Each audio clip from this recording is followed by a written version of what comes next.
भगवान की कृपा चाहिए। तो इसलिए हम राधा रानी से कृपा करेंगे कि हे राधे जू, अब हमारा मन तो इतना पापी है कि भजन में तो नहीं लग पाए, तो आप ही को हम पर कृपा करनी पड़ेगी।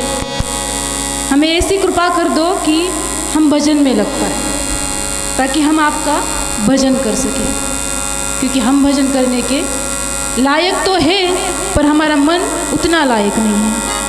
तो हम कहेंगे आंचल में छुपा लीजिए, आंचल में छुपा लीजिए, राधा रानी दया कीजिए, हो श्यामा रानी दया कीजिए।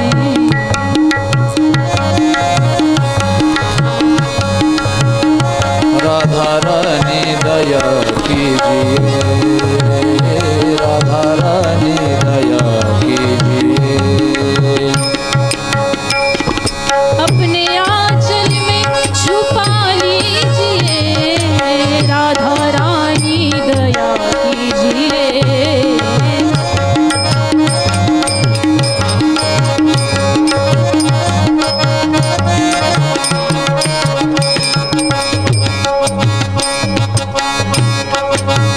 वो मेरी किस्मत बना दीजिए, मेरी किस्मत बना दीजिए, राधा रानी दया कीजिए।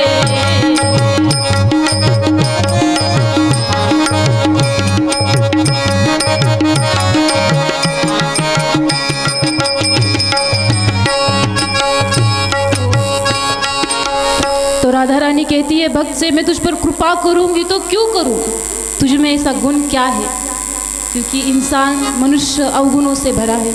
तो भक्त कहता है कि हे राधे जू, हे श्यामा जू, हूँ तो मैं अवगुणों से भरा, मुझ में कोई गुण नहीं है।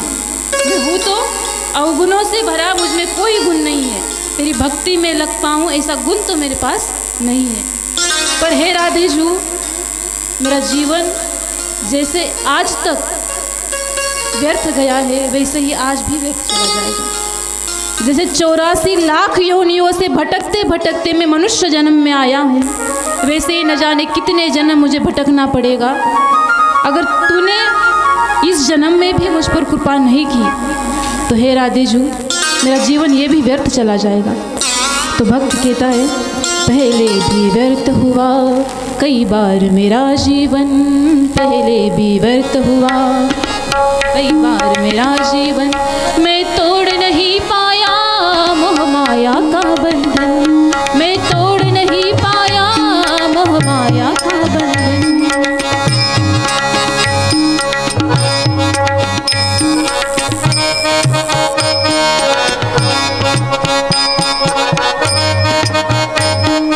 पर हे राधे रानी, हे राधे जू, हे श्यामा जू, इस जन्म में कृपा कर दो, ताकि क्या होगा, मेरा जीवन सफल हो जाएगा। अब की बार मुझ पर कृपा कर दीजिए।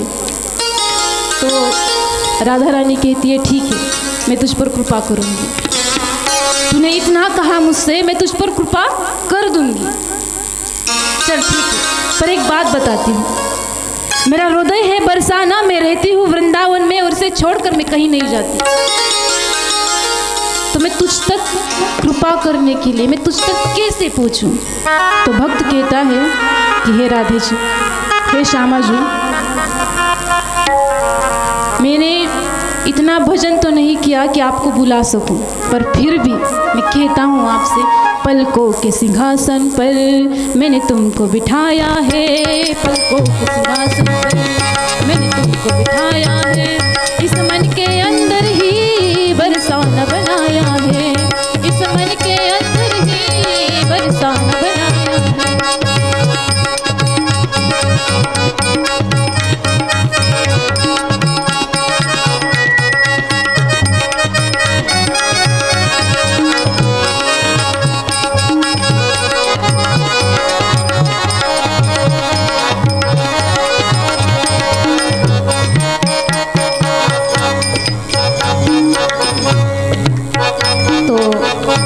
अब राधा रानी कहती है ठीक है, तुझ पर कृपा कर देती हूँ। अब कोई भक्त इतना भगवान से कहेगा कि भगवान कृपा कर दो, भगवान कृपा कर दो, भगवान क्यों नहीं करेंगे? क्योंकि हम भगवान के बच्चे हैं भाई। इस संसार में आए हैं, भगवान से भटक के आए हैं। भगवान से हमने कह दिया कि भगवान हम आते घूम के, पर हम संसार में भटक चुके हैं। अब ये जब तक पता नहीं चलेगा तब तक तो हम भटकते ही रह जाएंगे। तो अब हमारा मन तो इतना होता है कि हम भगवान से कुछ भी मांगते रहते, भगवान मुझे ये चाहिए, कि भगवान मुझे वो चाहिए। जैसे हम माता पिता से मांगते हैं कि माँ मुझे ये चाहिए। मैं अपनी माता से भी कहती हूँ कि माँ मुझे ये चाहिए, माँ मुझे ये करना है, माँ मुझे वो करना है। माँ का क्या है, सही होगा तो देगी, नहीं होगा तो नहीं देगी। तो एक हरिदासी होती है जो भगवान श्री कृष्ण की भक्त है। तो हरिदासी कहती है कि हे श्यामा जी, हे राधे जी, ये मन बड़ा पापी है, तुझसे कुछ भी मांगता रहता है। तो सुनो जरा हरिदासी क्या कहती है, जरा सुनो। हरिदासी तो पगली है, जगती है रातों को। हरिदासी तो पगली है, जगती है रातों को। तुम दिल पर मत लेना पगली की बातों को। तुम दिल पर मत लेना पगली की बातों को। अपने मन में जो है वो कीजिए, राधा रानी दया कीजिए, ओ श्यामा रानी दया कीजिए, ओ राधा रानी दया कीजिए। तो आप भी सब गाइए कि हम पर कृपा कर दो, हम भजन में लग पाए। इसलिए राधा रानी से कृपा करो, उनसे कृपा मांगो कि हम भजन में लग जाए, हमारा जीवन सफल हो जाए। तो भगवान के लिए हम भगवान से कृपा के लिए भगवान को हम विनती करते हैं।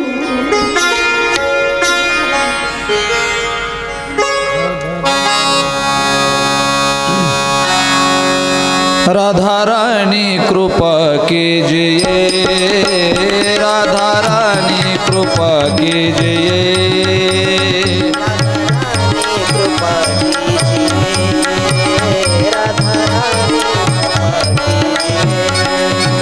राधा रानी कृपा कीजिए, राधा रानी कृपा कीजिए, राधा रानी कृपा कीजिए, राधा रानी कृपा कीजिए।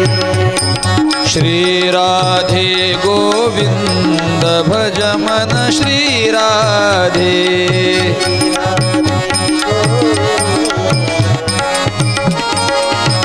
ओ श्री राधे जय जय राधे, श्री राधे जय जय राधे, श्री राधे जय जय राधे, श्री राधे जय जय राधे। श्री राधे गोविंद भज मन श्री राधे, राधे भजन जय जय श्री राधे गोविंद भज मन श्री राधे, राधे भजन जय जय राधे, श्री राधे जय जय राधे, श्री राधे जय जय राधे, श्री राधे जय जय राधे, जय जय राधे। श्री राधे गोविंद भज मन श्री राधे,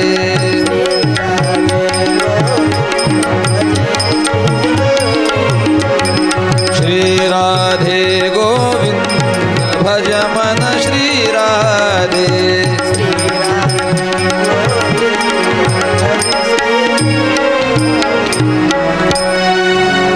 हेलो हेलो आवाज हम राधा रानी से कृपा पा ली, समझो हमने राधा रानी से कृपा पा ली, तो उससे होगा क्या?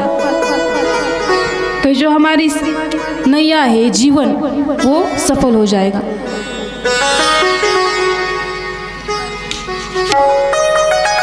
तो ये जो नैया रूपी एक नाव रूपी हमारे जो जीवन है वो किनारे को लग जाएगा, भगवान में लग जाएगा, हम भगवान को पा लेंगे। तो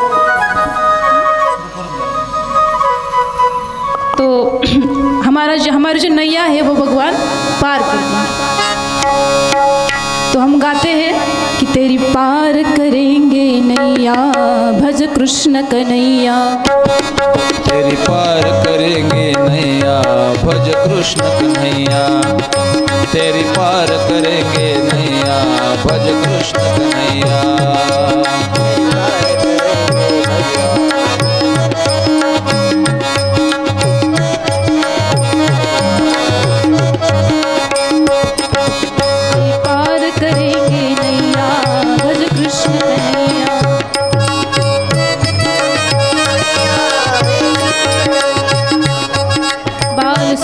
गोपाल हमारो, बाल कृष्ण गोपाल हमारो, ब्रजवासिन को प्राण प्यारो, ब्रजवासिन को प्राण प्यारो। तेरी पार करेंगे नैया, भज कृष्ण कन्हैया। तेरी पार करेंगे नैया, भज कृष्ण कन्हैया।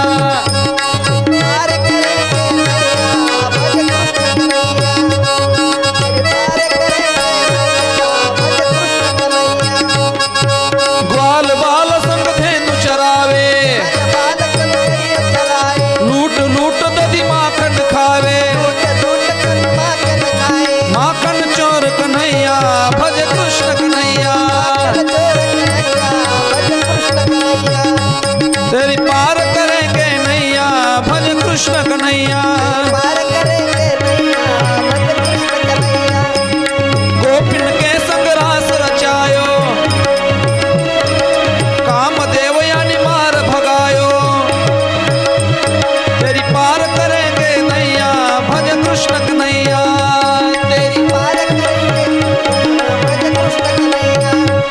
तेरी पार करेंगे नैया, भज कृष्ण कन्हैया।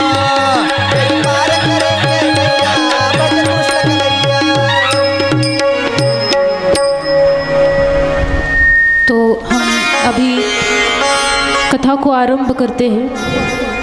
पहले तो मैं क्षमा मांगना चाहूँगी क्योंकि समय तो 2 बजे का था लेकिन 3 बज गए। तो पहले तो आप सभी से मैं क्षमा मांगूंगी। और 2 बार बहुत सारे लोग यहाँ पे आए, उनका भी मैंने वक्त बर्बाद कर दिया और खुद का भी बर्बाद कर दिया, इसलिए मैं पहले क्षमा मांगूंगी आप सबसे। तो बोलो श्री कन्हैया लाल की जय, बोलो श्री सावरिया सेठ की जय, बोलो भक्त वत्सल भगवान की जय। ओम नमः पार्वती पते हर हर महादेव। श्री गणेशाय नमः। जानकी वल्लभो विजयते। श्री रामचंद्र भगवान की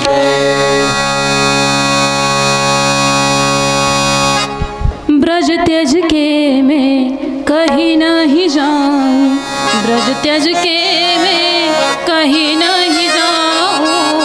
रसिक संतन के दर्शन पाऊं, रसिक संतन के दर्शन पाऊं। राधा नाम परम सुखदाई, राधा नाम परम सुखदाई।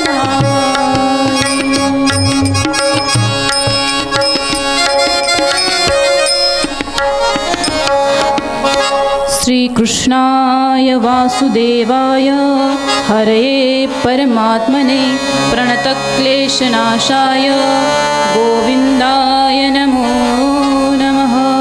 यं प्रव्रजन्तमनुपेतमपेतकृत्यं द्वैपायनो विरहकातराजुहा पुत्रेति तन्मयतया सर्वोऽभिनेदु स्तं सर्वभूतहृदयं मुनिमानतोऽस्मि। वंशी विभूषितकरान् नवनीरदाभात् पीताम्बरादरुणबिम्ब फलाधरोष्ठा पूर्णेन्दु सुन्दरमुखा दरवीदनेत्रा। कृष्णात् परं किमपि तत्त्वमहं न जाने। ध्येयं सदा परिभवग्नम् अभीष्टदोहम् तीर्थास्पदं शिवविरञ्चनुतनं शरण्यम् भृत्यार्तिहिं प्रणतपालभवाब्धिपोतम् वन्दे महापुरुषते चरणारविन्दम् योऽन्तः प्रविश्य मम वाचमिमा प्रसुप्ता सञ्जीवयत्यखिलशक्तिधर स्वधाम्ना अन्याशहस्तचरणश्रवणत्वगादि प्राणान्नमो भगवते पुरुषाय तुभ्यम् वर्णनामार्थसङ्घानां रसानां छन्दसामपि मङ्गलानां च कर्तारो वन्दे वाणी विनायकम् लोकाभिरामं रणरङ्गधीरं राजीवनेत्रं रघुवंशनाथं कारुण्यरूपं करुणाकरन्तं श्रीरामचन्द्रं शरणं प्रपद्ये मनोजवं मारुततुल्यवेगं जितेन्द्रियं बुद्धिमतां वरिष्ठं वातात्मजं वानरयूथमुख्यं श्रीरामदूतं शरणं प्रपद्ये राम रामेति रामेति रमे रामे मनोरमे सहस्रनाम ततुल्यं रामनाम वरानने नारायणं नमस्कृत्यं नरं चैव नरोत्तमं देवीं सरस्वतीं व्यासं ततो जयमुदीरये मुखं करोति वाचालं पङ्गुं लङ्घयते गिरिं यत्कृपातमहं वन्दे परमानन्दमाधवम् माता मेरी श्री जानकी पिता मेरे प्रभु श्री राम इन दोनों के चरणों में बारंबार प्रणाम बारंबार प्रणाम। कथा आरंभ करने से पहले मैं आपसे कुछ कहना चाहूँगी कि जैसे हमारे घर में एक छोटा सा बालक होता है, हम उसकी गलतियों को नज़रअंदाज करते हैं, हम कभी उसकी गलतियों को देखते नहीं। अगर कुछ गलती भी कर दे तो हम क्या कहते हैं, कुछ नहीं, चलो बालक है, क्षमा कर देते हैं। तो उसी तरह ये पहला सत्र है कथा का। 7 सत्र होते हैं। इन 7 ही दिनों में यदि मुझसे कुछ गलती हो जाए तो अपना बालक समझ के क्षमा कर देना, क्योंकि जो बालक कह तोतली बाता सुनहि मुदित मन पितु अरु माता। अपनी बच्चों की तोतली बात सुनकर भी माता पिता को लगता है क्या बढ़िया गा रहा है। तो वैसे ही यदि मुझसे कुछ गलती हो जाए तो आप मुझे क्षमा कर देना, अपना बालक समझ के क्षमा कर देना। तो आज का प्रथम दिवस, भागवत में प्रथम दिवस केवल महिमा में गाया जाता है। जब तक हम किसी चीज़ को जान नहीं लेते तब तक हम उससे प्रेम नहीं कर सकते। कभी ऐसा हुआ है कि किसी को बिना देखे, किसी को बिना समझे उस चीज़ को प्रेम कर ले? नहीं हो सकता। हम कन्हैया जी को कभी देखते हैं, कहते हैं कि भाई कन्हैया है, आखिर हुए कौन? जब तक हम उनसे देखेंगे नहीं तब तक हम उनसे प्रेम नहीं कर पाएंगे। वैसे ही परम पूज्य श्री गोस्वामी तुलसीदास जी भी कहते हैं कि जानो बिनु न होई परतीति, बिनु परतीति होई नहीं प्रीति। जब तक किसी चीज़ को, कि जब तक किसी व्यक्ति को हम जान नहीं लेंगे तब तक हमें उससे प्रेम नहीं होगा। इसलिए केवल प्रथम दिवस महिमा में ही गाया जाता है कि भागवत आखिर है क्या, उससे होगा क्या, उससे कौन कौन तर सकता है। अभी भवसागर में कौन कौन डूब रहा है तो उसे कौन कौन बचा सकता है, वो इसके बारे में हम प्रथम दिवस में जानते हैं। तो प्रभु को करुणा निधान कहा है। श्री राम जी को हो या फिर किसी भी भगवान को करुणा निधान कहा है। क्यों? क्योंकि वो करुणा हर किसी पे करते हैं। भाई शबरी पे कर दी, हम कहेंगे कि नहीं, हमारा धर्म जो है, हम नीच जाति के हैं, तो हम भगवान हम पर कृपा कैसे करेंगे? तो भाई शबरी कोई बड़े खानदान की नहीं थी।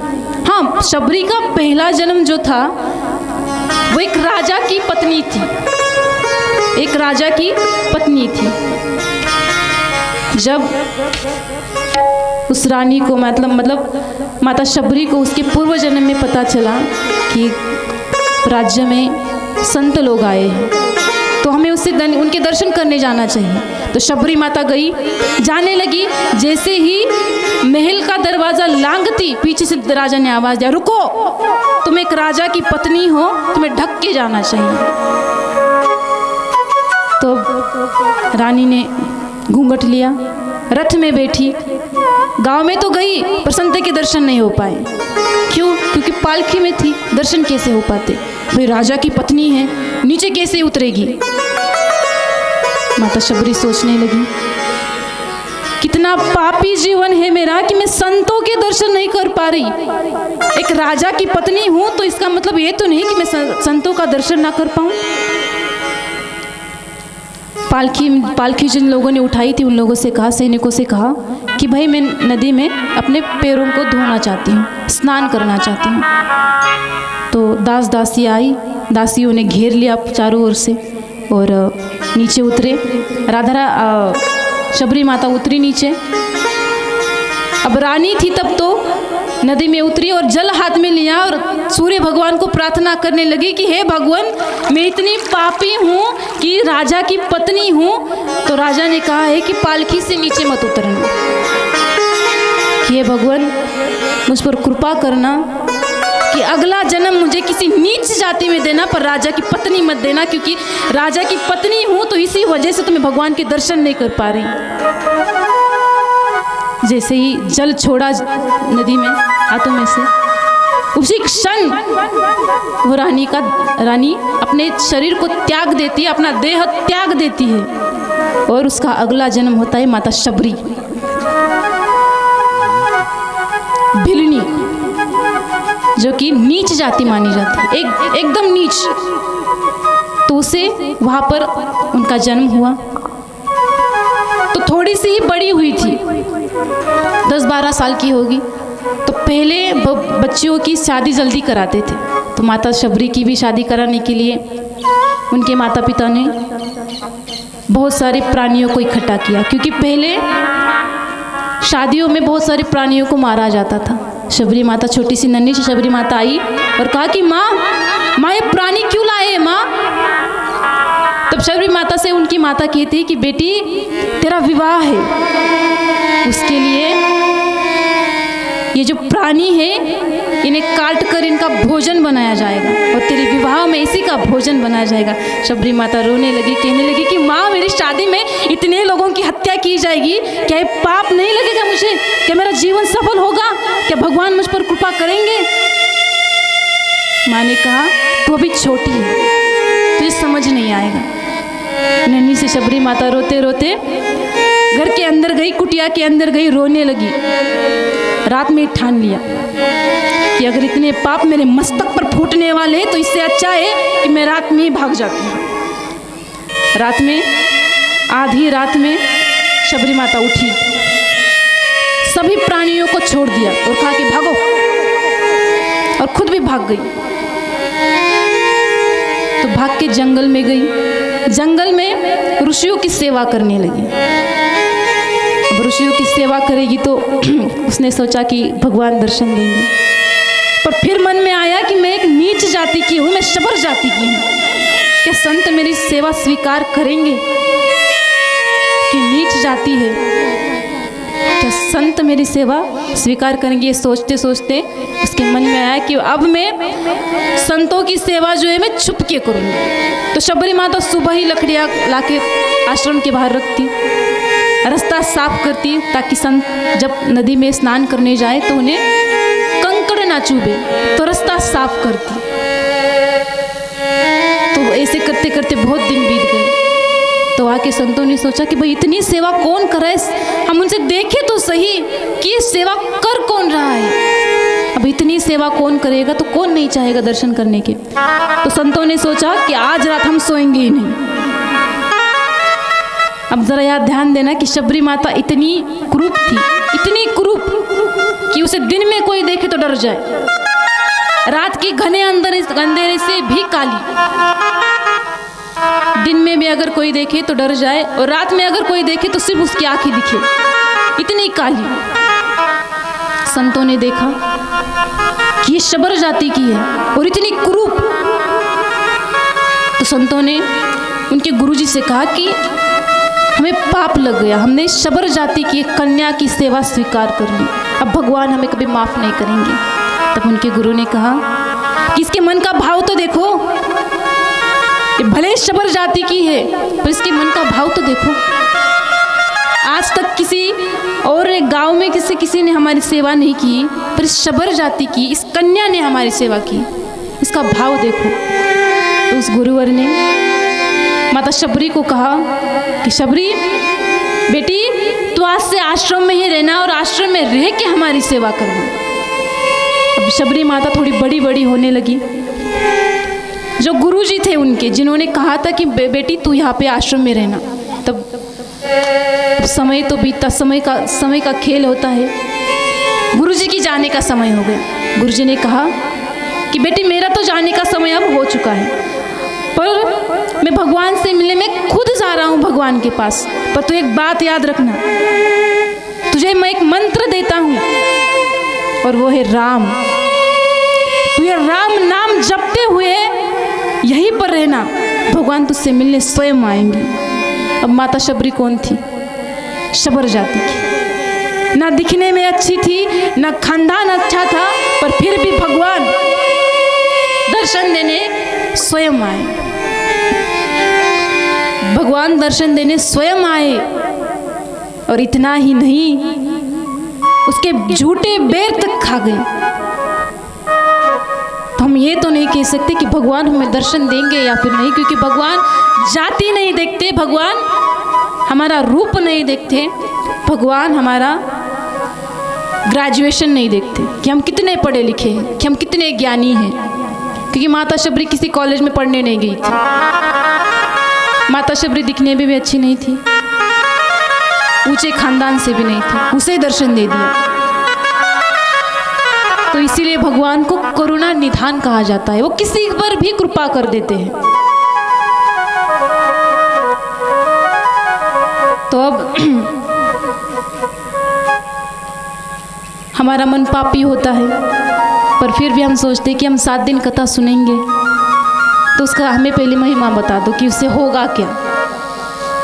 तो उससे राधा रानी की कृपा होगी, हम पर गुरु कृपा होगी। अब हम पर गुरु कृपा हुई तभी तो हम यहाँ पे आपके सामने बैठने लायक बने, नहीं तो हम किसी लायक नहीं थे, हम किसी के सामने जाने के लायक नहीं थे, समझो। पर आज हम व्यासपीठ पर बैठे हैं। तो राधा रानी कृपा करती है। ये मन बड़ा पापी है, तो इस पापी मन को भी संभालने का काम राधा रानी करती है। तो जीवन एक ट्रेन है, जीवन एक मामूली सी ट्रेन है जो कि पटरी पर चलती रहती है। कभी गलत पटरी पे जाती है तो कभी अच्छी पटरी पर जाती है, अच्छे रास्ते पर।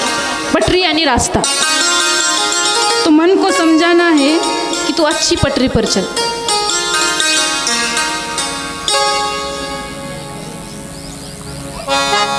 जीवन तो भैया एक ट्रेन है, कभी पैसेंजर कभी मेल है। जीवन तो भैया एक ट्रेन है, कभी पैसेंजर कभी गेम है। जीवन तो भैया एक ट्रेन है, कभी पैसेंजर कभी मेल है। जीवन तो भैया एक ट्रेन है, कभी पैसेंजर कभी मेल है। तो ट्रेन कब तक चलेगी? ट्रेन कब तक चलेगी? क्योंकि हमारी नॉर्मल गाड़ियाँ जो होती है उसमें पेट्रोल डालना पड़ता है। जीवन की ट्रेन कैसे चलेगी? सांसों का जब तक इसमें तेल है, कभी पैसेंजर कभी मेल है। आज सांसों का जब तक इसमें तेल है, कभी पैसेंजर कभी मेल है। जीवन तो है, कभी पैसेंजर कभी मेल है। सांसों का इसमें तेल है, कभी पैसेंजर कभी मेल है। तो ट्रेन में बैठने के बाद हमें टीटी आता है पूछने कि तूने किया क्या। वैसे हमारे जीवन में यमराज आता है लेने आखिरी समय में, तो वो हमसे पूछता है कि तूने जीवन भर किया क्या। तो हमें अच्छे कर्म करने, उसे कहना है कि देखो भाई हमने अच्छे कर्म किए। तो उसे क्या दिखाना है? अच्छे कर्मों की टिकट कटा लेना, पूछे जो टीटी यमराज तो दिखला देना। अच्छे कर्मों की टिकट कटा लेना, पूछे जो टीटी तो दिखला देना। अच्छे कर्मों की टिकट कटा लेना, पूछे जो कर्मों की। जीवन तो भैया एक ट्रेन है, कभी पैसेंजर कभी मेल है।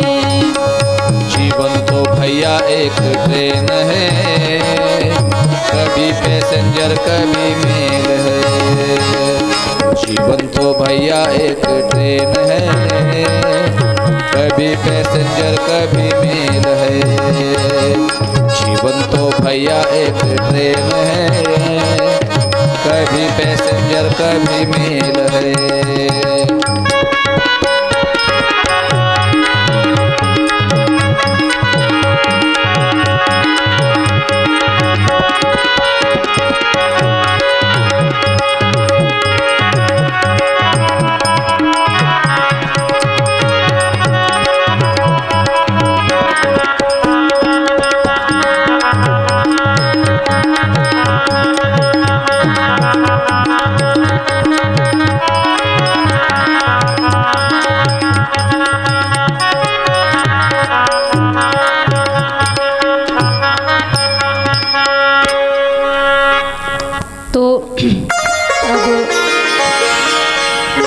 यहाँ पे श्री वेदव्यास जी ने श्रीमद् भागवत महापुराण में पहला ही श्लोक दिया है कि मानो आप समझ लो कि पूरे भागवत का सार ही लिख दिया हो, क्योंकि श्रीमद् भागवत महापुराण जो है वो साक्षात भगवान श्री कृष्ण है।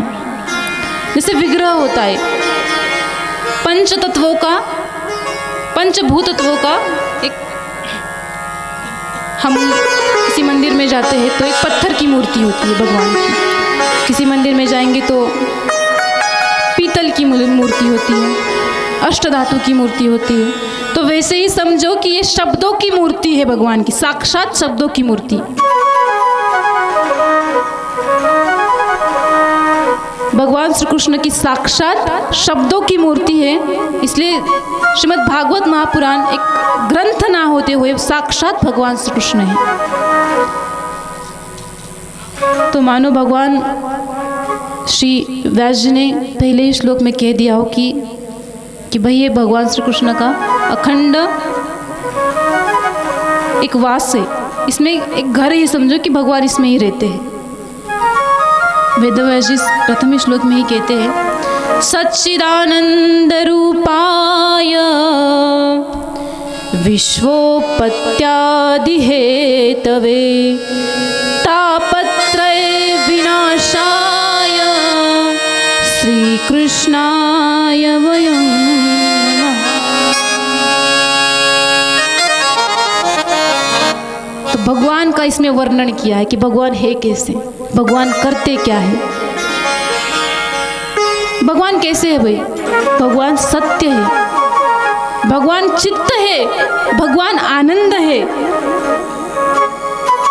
हम कहेंगे कि भाई आनंद तो और भी चीज़ों में आता है, हम कहेंगे कि आज हमने गुलाब जामुन खाए हमें आनंद आ गया, नहीं, आपको मज़ा आ सकता है कि हम क्या आप कह सकते हैं हमें मज़ा आ गया, हमने ये खाया आज हमें मज़ा आ गया। आनंद नहीं आ सकता। आनंद केवल सत्संग में आएगा, भगवान में ही आएगा। आनंद केवल भगवान में ही आएगा।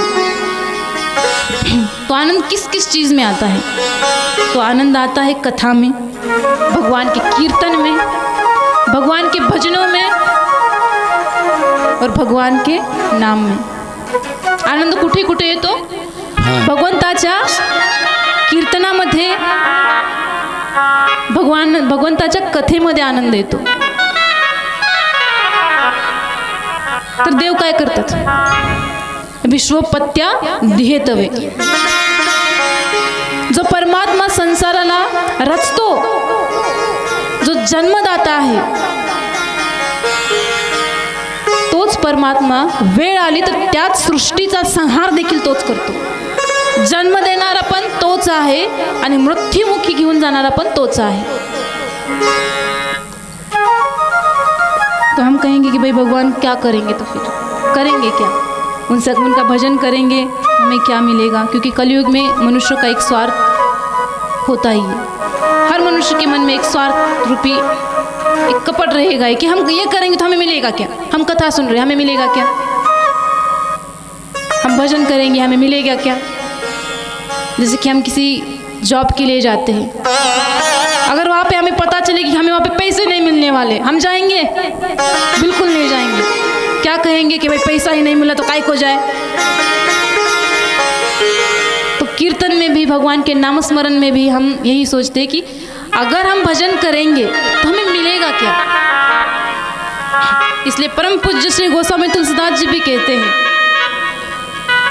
सुर नर मुनि सब के यह रीति, स्वार्थ लाग करे सब प्रीति। सुर नर मुनि सब के यह रीति, स्वार्थ लाग करे सब प्रीति।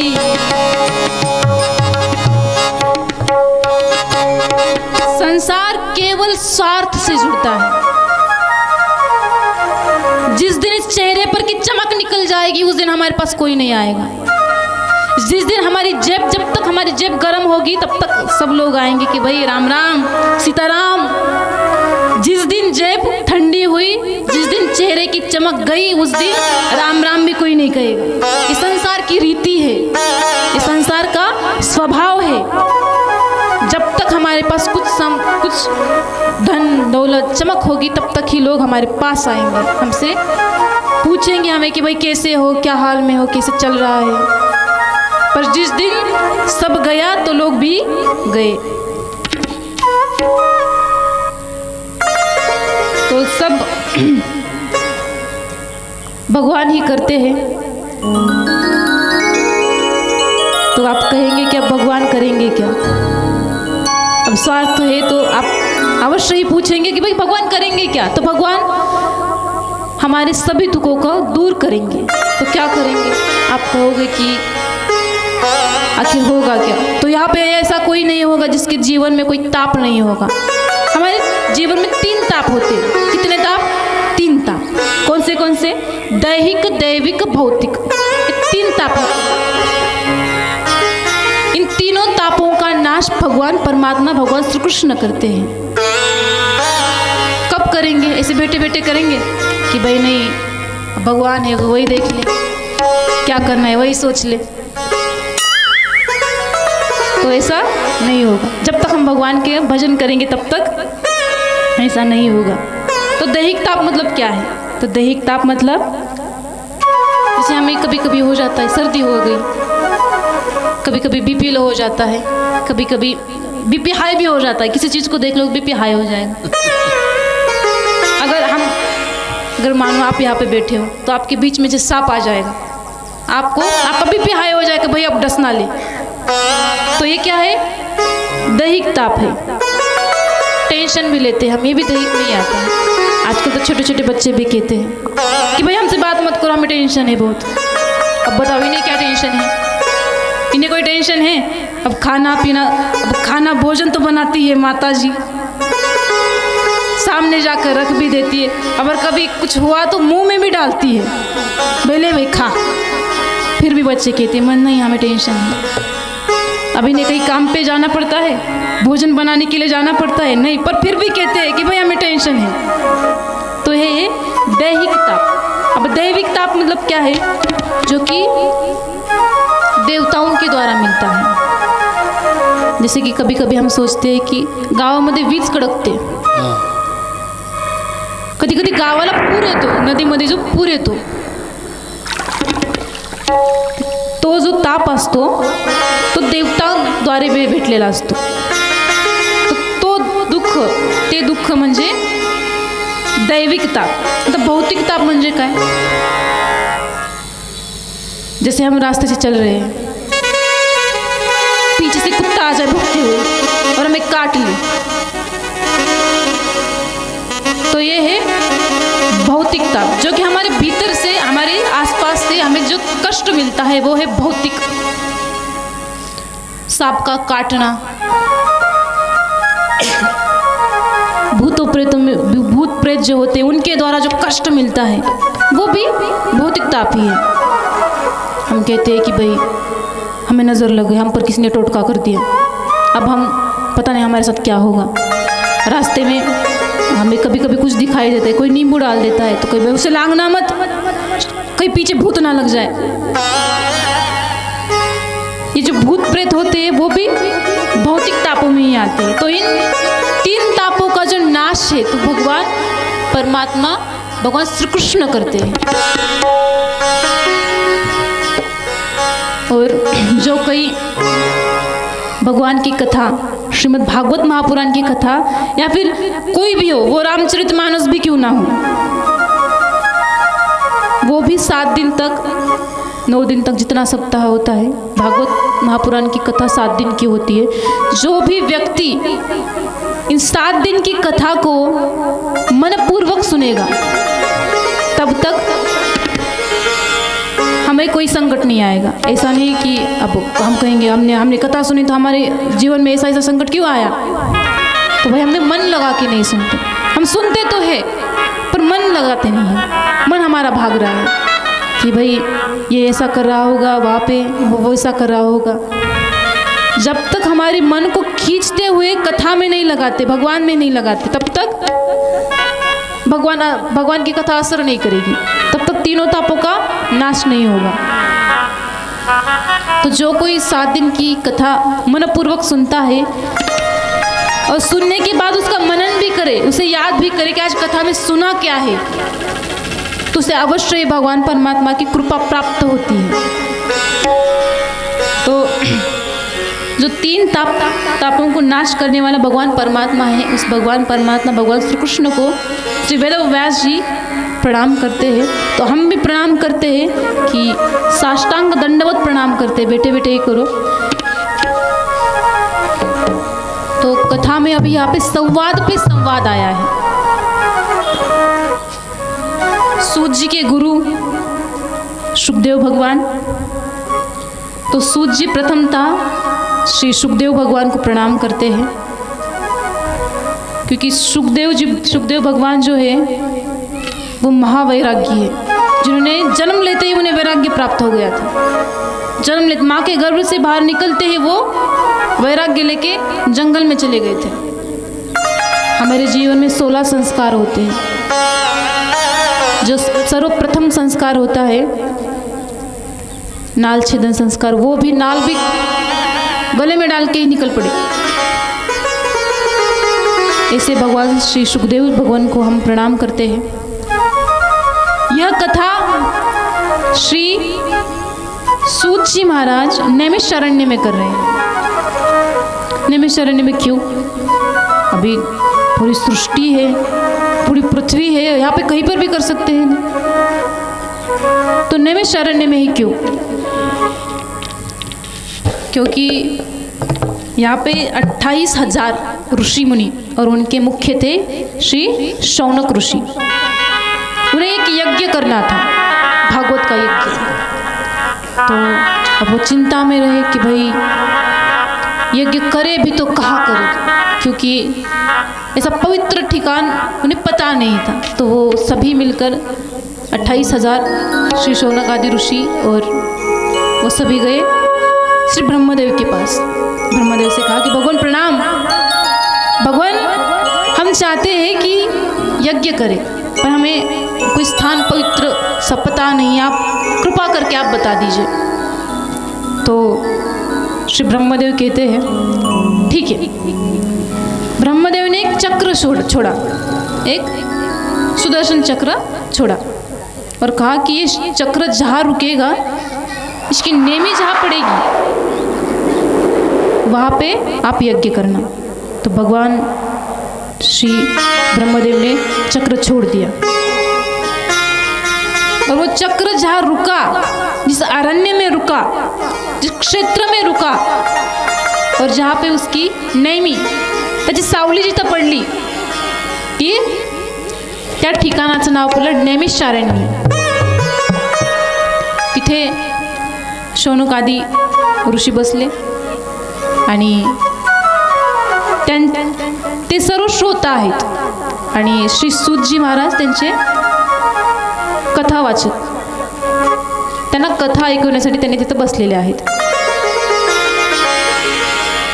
तर तेव्हा आपण पाहू शकतो की श्री सूतजी महाराज जे आहेत ते जास्त वयाचे नाही आहेत, त्यांचं वय जास्तीत जास्त 22 ते 24 पर्यंत आहे, जास्त वय नाही आहे त्यांचं, पण तरीही 28,000 ऋषी शौनक ऋषी त्याच्या समोर कथा ऐकण्यासाठी बसलेले। तर हम ये नहीं कह सकते कि भाई कथावाचक छोटा है, इसे क्या आता होगा, हम घमंड नहीं कर सकते, क्योंकि भगवान जो हनुमान जी रहते हैं हर जगह विराजमान है। वो तो जहाँ भी आज संसार में जहाँ भी कथा होती है, कहीं पर भी, घर में, गांव में, कहीं पर भी हो, वहाँ हनुमान जी आते हैं, विराजमान होते हैं, कथा सुनते हैं, चाहे कितना भी छोटा बालक क्यों ना हो, कैसी भी भाषा में कथा क्यों ना कर रहा हो, भगवान हनुमान जी आते हैं, वहाँ पे विराजमान होते हैं और कथा को श्रवण करते हैं। बताइए आप, हनुमान जी कम ज्ञाता थोड़ी है, उनके पास उन्हें ज्ञान का भंडार कहा जाता है। तो ऐसे हनुमान जी भी कथा सुनने के लिए आते हैं, कथा सुनते हैं, क्योंकि हनुमान जी से कहा था एक बार, जब प्रभु श्री राम अपना कार्य समाप्त करके जा रहे थे वैकुंठ, तब जितने भी भगवान के साथ परिकर होते हैं, जो भगवान के अयोध्या में जितने भी परिकर रहे होंगे, कुत्ते बिल्ली सहित, वो सभी को भगवान ने कहा कि अब चलो, हमारा काम हो चुका है, अब चलो वैकुंठ में जाना है। तब हनुमान जी देखने लगे, हनुमान जी ने कहा कि प्रभु आप जा रहे हो? भगवान ने कहा हाँ, तुम भी चलो हनुमान, तुम भी मेरे साथ चलो। हनुमान जी ने कहा कि प्रभु ठीक है, मैं आता हूँ, पर उससे पहले एक बात बताइए कि आपकी कथा वहाँ पे सुनने को मिलेगी? भगवान ने कहा नहीं, वहाँ पे मेरी कथा नहीं मिलेगी। तो प्रभु वहाँ पे क्या मिलेगा? भगवान ने कहा कि हनुमान वहाँ पे मेरा दर्शन तुझे रोज होगा, मेरे चरणों की सेवा तुझे रोज प्राप्त होगी। हनुमान जी ने कहा कि भाई ऐसी बात है तो मुझे नहीं आना, क्योंकि जितना आनंद आपकी कथा में आता है उतना आनंद आपकी सेवा में नहीं आएगा, तो हम तो नहीं आने वाले, आपको जाना है, आप जाओ। भगवान ने कहा तो ठीक है, तुम यहीं पे रहो अगर तुम रहना चाहते हो, क्योंकि कथा स्वर्ग में नहीं मिलेगी। आप कहोगे कि भाई किशोरी जी चलो आप हमें वैकुंठ में चल के कथा सुनाओ, स्वर्ग में चल के कथा सुनाओ, नहीं मिलेगी, क्योंकि देवों के देव महादेव भी कथा सुनने के लिए पृथ्वी पर आते हैं। कैलाश पर्वत पर उन्हें कथा नहीं मिलेगी, सुनने को मिलती ही नहीं है। तो देवताओं के नसीब में भी वो कथा नहीं है जो आज हम सुन रहे हैं, वो हरी कथा देवताओं के भी नसीब में नहीं है।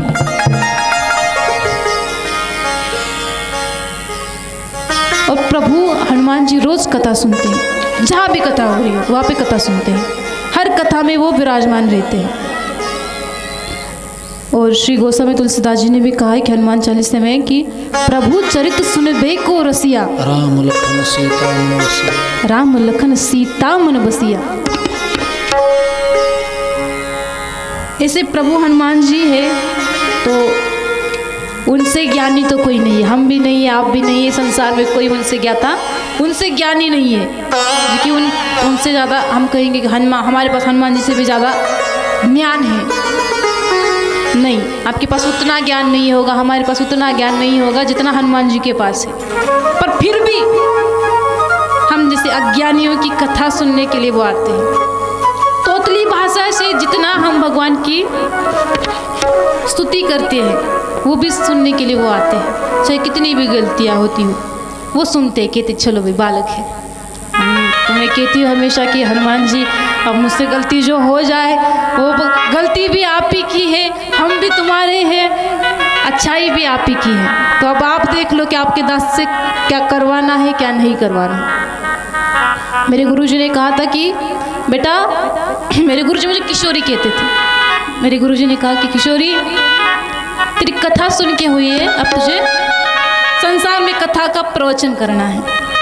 तो भाई मैंने तब कहा कि गुरुजी अब इतनी तो मैं ज्ञानी नहीं हूँ, मैं कथा कर पाऊंगी या फिर नहीं। कि गुरुजी के सामने जब जब कथा सुनाती थी तो गुरुजी हंसते थे, बड़ा हंसते थे, कहते थे कि भाई तो बड़ी फास्ट बोलती है। तो तब मेरे गुरुजी ने कहा था कि जा कथा करना और जा तेरी जय जय होए। मेरे गुरुजी ने कहा था। मुझे बहुत वृंदावन में जब तक रही तब तक गुरुजी के रोज दर्शन होते रहे। आज भी जब मैंने सुबह मेरे गुरुजी को फ़ोन किया था, गुरुजी से कहा कि गुरुजी आज मेरी कथा है, तो गुरुजी ने कहा कि साक्षात राधा रानी की कृपा तुझ पर है, तुझे मुझे फ़ोन करने की क्या ज़रूरत है। तो मैंने कहा कि भगवान जब तक आपका आशीर्वाद नहीं लगेगा तब तक मैं करूँगी क्या। भगवान की कृपा तो है ही, पर आपकी वजह से ही मैं कथा करने के लिए बैठ रही हूँ। तो गुरुजी ने कहा कि जा तेरी जय जय होवे। तो गुरुजी ने कहा कि भाई जा तेरी बड़ी बड़ी कथा होगी, पर एक बात याद रखना, भगवान को भूल मत जाना। मैंने कहा कि भगवान की कथा कर रही हूँ, भगवान को कैसे भूल जाऊंगी। तो मेरे गुरु ने कहा भगवान की कथा तो कर रही हूँ, पर कहीं ऐसा ना हो कि कथा करते करते सिर्फ नाम के लिए भगवान की कथा करो, भगवान को ही भूल जाओ। मैंने कहा गुरुजी ऐसा तो होने से रहा, क्योंकि जब से कथा आई है तब से तो आप ही का नाम जप रही हो कि गुरुजी मेरी कथा है, अब आप ही देख लो। तो गुरुजी ने कहा कि जितना मेरा नाम जपा उससे कई गुना ज़्यादा राधा नाम जपती तो बढ़िया रहता, पर कोई बात नहीं, ठीक है। तो यहाँ पे श्री शौनकादि ऋषि श्री सूत जी महाराज से एक प्रश्न करते हैं। कहते हैं कि हे सूत जी महाराज, हमने कथा तो बहुत सुनी है, पर हमें सार सुनाइए, आप कथा का सार सुनाइए, क्योंकि हमें वेद व्यास जी से कथा बहुत सुनी है, अब हमें सार चाहिए, कथा का विस्तार ठीक से सार चाहिए हमें।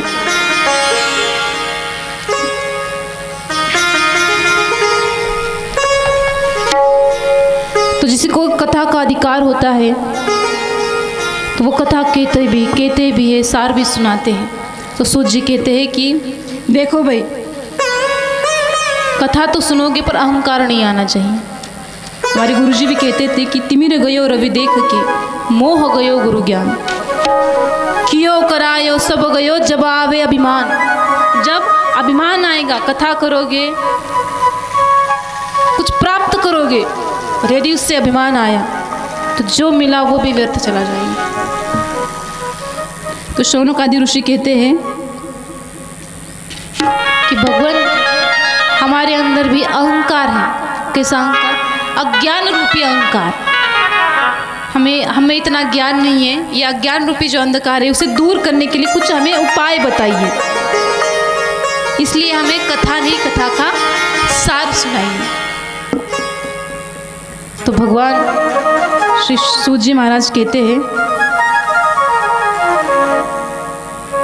कि ठीक है, जैसे सतयुग में ध्यान करने से भगवान की प्राप्ति हो जाती थी, वैसे ही त्रेता युग में यज्ञ करने से भगवान की प्राप्ति हो जाती थी। द्वापर युग में पूजा पाठ करने से भगवान की प्राप्ति हो जाती थी। वैसे कलयुग में ऐसा क्या साधन है जिससे भगवान की प्राप्ति हो जाए? तो परम पूज्य श्री गोस्वामी तुलसीदास जी ने भी कहा है कि कलयुग केवल नाम आधारा,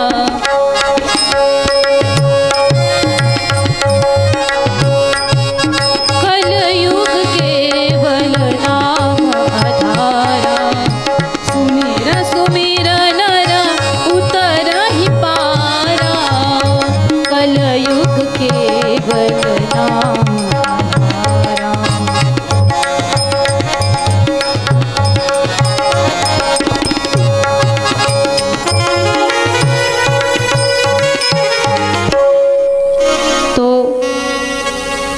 गोस्वामी तुलसीदास जी ने कहा है कि कलयुग में केवल नाम जपने से ही भगवान की प्राप्ति हो जाएगी। तो सूत जी ने कहा कि भाई नाम जपो, भगवान की प्राप्ति हो जाएगी। तब शौनकादि ऋषि कहते हैं कि भगवान वो तो ठीक है, पर हमने एक चिंतामणि नाम का एक मणि सुना है जिससे हर कोई चीज़ प्राप्त हो जाएगी। अब उसे अगर हमारे पास चिंतामणि होगी तो हम उससे कहेंगे कि भाई हमें ये चाहिए तो जल्दी दे देगा।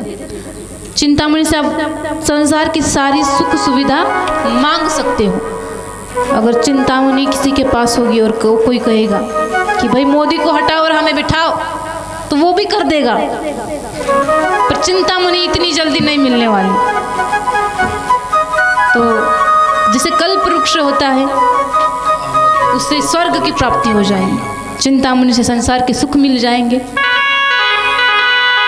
पर वैकुंठ भगवान का दर्शन वो नहीं मिलेगा। क्यों नहीं मिलेगा?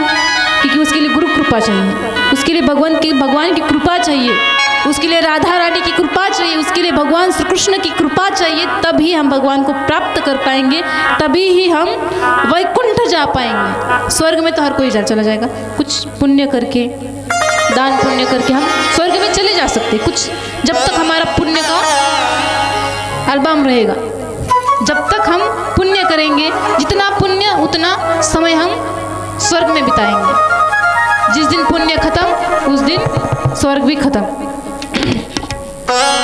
तो वैसे ही गुरु कृपा किए बिना, गुरु कृपा के बिना हम वैकुंठ नहीं प्राप्त कर पाएंगे। शौनकादि ऋषि कहते हैं कि चिंतामणि लोक सुखम सुरद्र स्वर्ग संपदम प्रचिति गुरु प्रीतो वैकुंठ योगी दुर्लभम। गुरु के बिना वैकुंठ दुर्लभ है। आपल्या आयुष्यामध्ये जर गुरु नसेल तर वैकुंठ दुर्लभ आहे। वैकुंठ आपल्याला दूर दूर तक दिसणार नाही, कारण की गुरुचं काम आहे रस्ता दाखवणं। इथं कोणी कोणी गुरु केलेत? गुरु कोणी कोणी केलेत? नाव घेतले, नाम लिया है, मंत्र घेतला है, तो वही गुरु हमें रास्ता दिखाते हैं और भगवान की प्राप्ति करा देते हैं। जो माला का मंत्र जो भगवान ने हमें दिया होता है, उस मंत्र का जाप हमें हर रोज करते रहना चाहिए, तो तभी हमें भगवान की प्राप्ति हो सकती है।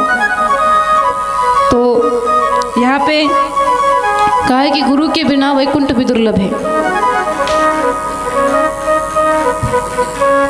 मोक्ष की प्राप्ति जो है वो भगवान की कृपा से, माता पिता की सेवा करने से, गुरु की सेवा करने से ही हमें मोक्ष की प्राप्ति मिलेगी। वरना गुरु बिन कौन बतावे बात, गुरु बिन कौन बतावे बात, गुरु बिना कौन बतावे बात, गुरु बिना कौन बतावे बात।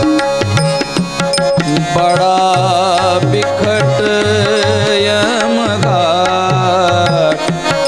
बड़ा बिकट यमघाट गुरु बिन कौन बतावे बात गुरु बिन कौन